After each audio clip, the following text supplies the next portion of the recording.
이슈를 점검해보고요. 우리 시장 전략까지 세워보도록 하겠습니다. 우리투자증권의 서상영 차장과 이야기 나눠봅니다. 안녕하세요. 네, 안녕하십니까. 네, 일단 미국의 정치권 협상 타결로 인해서 글로벌 증시가 안도 랠리를 펼치고 있는 상황입니다. 자, 이제는 좀 다른 쪽으로 글로벌 증시가 눈을 돌리게 될 텐데요. 이번 주는 특히 그동안 미뤄왔던 미국의 경제지표 발표들이 있습니다. 특히 내일은 9월에 고용 보고서가 나올 텐데 특히 이런 고용 보고서 앞으로 이달 말에 열리는 FOMC 회의에 어떤 영향을 줄지 좀 초점이 맞춰져 있습니다. 어떻게 보십니까? 네, 이번 주는 미국의 정치 협상이 무사히 진행되면서 이제 본격적으로 그동안 뒤로 미뤄졌던 고용 보고서 등 경제 지표 등과 함께 어닝 시즌의 흐름이 영향을 줄 것으로 여겨지고 있습니다. 특히 10월 4일 발표될 예정이었던 9월 고용 보고서의 흐름이 어떻게 변화지는지 지켜봐야 되는데 고용 보고서의 특성상 9월 첫째, 둘째 주에 설문조사를 하기 때문에 당시 흐름을 지켜본다면 그 당시 신규 실업성 건수가 지속적으로 감소했던 점을 감안한다면 좀 우호적으로 발표될 것으로 여겨지고 있습니다. 하지만 시장은 이보다 10월 초에 있었던 셧다운의 영향이 얼마나 주었을지 관심이 가고 있어 이 보고서 발표된 후 연준 위원들의 발언에 민감하게 반응을 할 것으로 여겨지고 있습니다. 실제 10월 초 신규 실업성 건수가 급격한 상승을 하였다는 점에서 11월 초에 발표되는 고용보고서는 악화된 발표를 할 것이라는 점은 누구나 알고 있는 상태에서 연준이 10월 말에 섣불리 테이퍼링을 단행할 가능성이 희박한 흐름이라는 점은 인지하고 있어야 될 것으로 판단하고 있습니다. 그리고 이러한 미국의 경제지표와 더불어서 목요일날 발표되는 중국의 HSBC PMI 제조업 지수의 흐름도 시장에 좀 큰 영향을 줄 수 있어서 관심 있게 좀 지켜봐야 되며 이날 발표되는 미국의 PMI 지수는 셧다운 여파를 일정 정도 파악할 수 있기 때문에 관심 있게 지켜봐야 될 것입니다. 과연 주춤해진 경기 서프라이즈 지수 조정이 지속적으로 이어질지 아니면 단순하게 1, 2개월 정도 흐름에 그칠지 여부는 시장의 흐름과 연관이 있어서 좀 관심을 크게 가져야 될 것으로 판단하고 있습니다.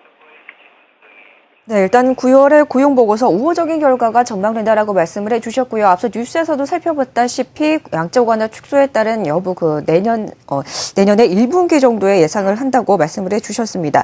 자, 일단 그리고요 경제지표 흐름과 더불어서 이제 미국 시장 좀 기업들의 실적에 좀 초점이 맞춰지지 않나 싶은데요. 일단 금융 섹터가 거의 마무리가 됐고요. 이제 우호적인 흐름을 보여주고 있는 기술 섹터에서 발표가 이어지고 있는 상황입니다. 자, 이번 주에 어닝 시즌 시장에 어떤 영향으로 줄 것으로 예상을 하십니까? 네, 미국 S&P 500 기업의 실적 중 거의 20%나 차지하면서 기술 섹터와 함께 미국 기업 실적의 쌍두마차를 이끌던 금융 섹터가 모기지 금리 상승에 따른 대출 수요 감소하고 채권 시장 수익마저 감소하면서 큰 폭의 실적 감소가 이어졌고요.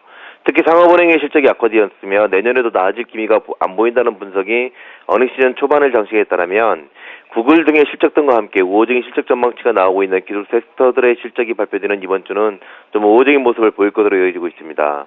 특히 어닝 시즌 초반 어닝 서프라이즈율이 이전 평균보다 부진한 흐름을 보이고 있어서 이번 3분기 실적 시즌에 대한 우려감이 있었는데 과연 어떻게 이어질지 관심이 가는 모습이고요. 특히 매출액은 부진했지만 그동안 구조조정에 의한 이익은 증가하는 특징을 보였던 흐름이 이후에도 지속될지 여부도 관심이 가는 모습이라 할 수 있습니다. 특히 산업재와 IT 등의 순이익 전망치가 지속적으로 상승을 하고 있는 최근 흐름 속에 이번 주는 텍사스 인스트루먼트, 맥도날드, 캐터필라, AT&T, 마이크로소프트나 아마존, 진가 등의 발표가 있어서 전반적으로 나쁜 흐름이 이어지지는 않을 것으로 여겨지고 있습니다. 그리고 우리나라에서는 삼성전자가 10월 4일 잠정 실적에서 10조 원을 넘었었는데 과연 목요일 실적 발표에서 어떻게 발표되는지도 시장에 좀 큰 영향을 줄 것으로 판단하고 있습니다. 이렇게 해서 결국은 미국 시장은 정치권 문제에서 벗어나서 이제는 경제 지표와 기업 실적으로 이슈가 넘어갈 것으로 지금 예상이 되고 있는데요. 자, 그렇다면 이에 따른 우리나라 증시, 국내 증시에는 어떻게 대응을 해보면 좋을까요? 일단 우리 시장의 대응은 단기적인 부분과 중장기 부분으로 나눠서 움직여야 될 것으로 판단하고 있습니다. 단기적으로는 지난번도 그랬지만 우리나라 달러원 환율이 1,060원으로 마감을 하였는데 금융위기 이후 외국인의 행보를 보면 1,060원 이하에서는 매도로 전환하였던 흐름이 이어졌었습니다. 이 흐름이 과연 이번에도 그대로 적용될까 하는 점인데 그동안 지수를 이끌었던 외국인이 만약에 매도로 전환한다면 그리 좋아 보이지는 못한 흐름이 이어질 수 있어서 관심이 가는 흐름이라 할 수 있습니다. 그러나 한편으로는 최근 연속적으로 매수했던 외국인의 적극적인 매수세는 2,000선 이상이라는 점에서 실제 여기서 매도하기에는 차익 실현 의미가 퇴색할 가능성이 있다는 점에서 이전과 다를 가능성이 있습니다. 물론 환율로 인해서 생긴 수익률이 크기 때문에 차익 실현 욕구도 무시는 못할 것으로 판단하고 있습니다. 그렇기 때문에 단기적으로는 기업들의 실적과 함께 외국인의 행보가 어떻게 변화되는지 지켜봐야 될 것으로 판단하고 있고요. 여기에 미국의 셧다운으로 인해서 11월에 발표되는 10월 경제지표들은 예상을 하회하는 흐름을 보일 것으로 여겨지고 있어서 이에 대한 준비도 해야 되는 구간에 돌입했다라고 볼 수 있습니다. 중장기적으로 보면 OECD 경제산행지수가 지속적으로 상승을 하고 있다는 점, 중국의 경제지표가 지속적으로 개선되고 있다는 점, 미국이 비록 셧다운으로 인한 11월 경제지표가 나빠질 수 있지만 이러한 흐름은 오히려 테이퍼링 시간을 뒤로 미루면서 시장의 우호적인 흐름을 보일 수 있을 것으로 판단하고 있습니다. 그렇기 때문에 11월 말에서 11월 초까지 단기적인 조정이 나온다라면 경기 민감주 위주의 매수에 대한 고민은 좀 해야 될 것으로 판단하고 있습니다.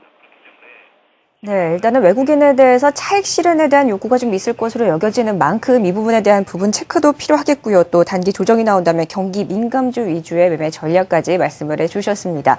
자, 지금까지 우리투자증권 서상영 차장과 이야기 나눠봤습니다. 고맙습니다. 네, 감사합니다.